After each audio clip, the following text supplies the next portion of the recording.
welcome to our last lesson in Unit 9, 9.4, page 394 in the blue 8th grade Big Ideas math book. For you 7th accelerated, we don't have this in our book, so you got to refer to our online math book source. Where today we're going to continue with data analysis, and today we're going to talk about displays. We're going to do this displays today. We've done data analysis in the first 3 lessons. Now we're going to go to displays. And what are we going to do? We're going to choose and construct an appropriate data display. Our essential question, how can you choose a data display that helps you make decisions? So, ladies and gentlemen, very important that you took these notes, and we're going to go through each one of these types of data displays, and I gave you plenty of room on your notes, your insert, to write all these in, because it's very important to know what type of data displays we have and what do they do? How are they used? And then, of course, there's a small picture on what they kind of look like. And so that is in your notes as well. So there's some things you needed to write. And so let's just talk real briefly about each one that hopefully you put in. And if not, you need to put them in as we go, because that's the way it's got to be done. So we're talking pictograph. Picto. Well, that means there's probably a picture. Picto. So yeah, it's a pictograph, and it shows data using pictures. So each picture would represent a certain amount of data. And so a little picture of that might be this right here. And notice, it's so important that these pictures, they need to be the same size to represent the same thing. If you have different sized pictures, then that would be misleading. We'll get into that misleading stuff in our second video. So I'll just talk about it briefly as we go. So in a picture graph, those pictures must be the same size, and each one of them must represent the same amount of data. So when you see that there's one that's part here, there's a little part of it, that means even though the full picture is not there, that's not misleading. That just means there's just a little tiny piece of part of that picture, which means it represents less than what the entire picture would represent. In other words, if a picture of that bird represented 4, then that little part might represent 1. Make sense? Let's move on.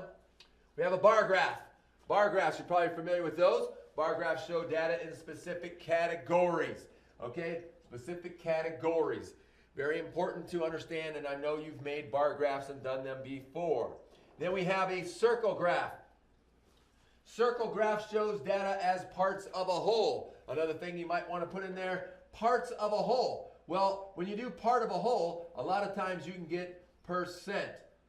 If I can spell percent correctly, you get percent.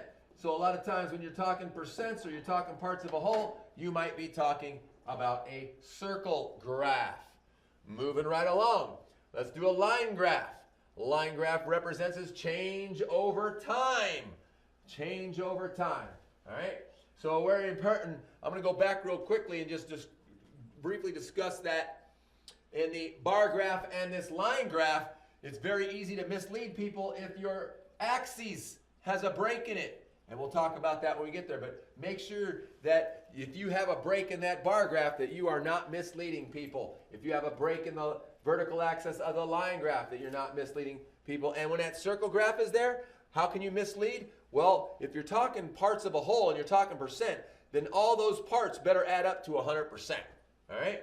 Moving right along. Histogram shows frequencies of data values in intervals of the same size. Okay, very important. Intervals of the same size. So obviously you can mislead people if these intervals are not the same size. All right, so histograms using intervals. Oh, another word for intervals might be groups. So you want to pay attention. Groups is another word that might be used in describing some data. And let's talk about a stem and leaf plot. Orders numerical data and shows how they are distributed. You can see all of them as well. The stem and leaf plot lets you see all of the data, and then it orders them numerically, and it shows how they are distributed. Okay? Typical one looks something similar to this. You can have a double stem and leaf plot, and of course, again, if it's misleading, you would see that they don't have everything represented, so it might skip from 1 to 3. It's not showing all the data. All right, box and whisker plot. Box and whisker plot shows the variability of a data set by using quartiles. You might have been exposed to, heavens to Troy, I'm having a hard time speaking today.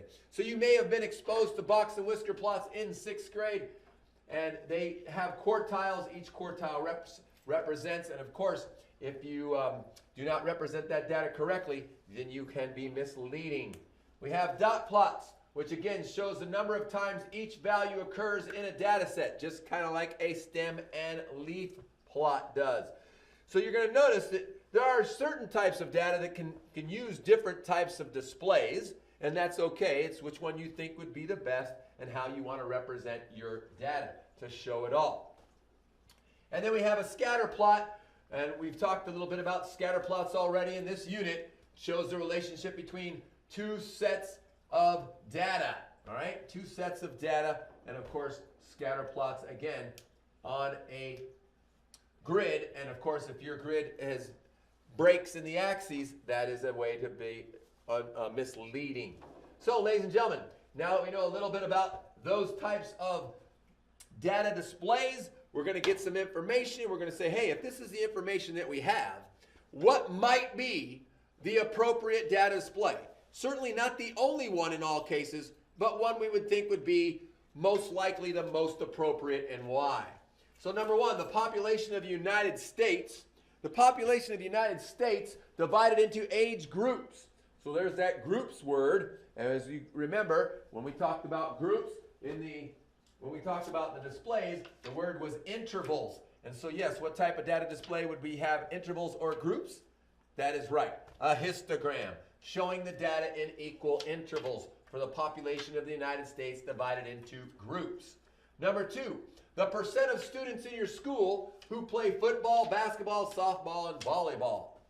Well, there's that word percent again. Parts of a whole. Each one of those sports would be a part of the whole, and so we would probably use a circle graph that represents parts of a whole to represent that data.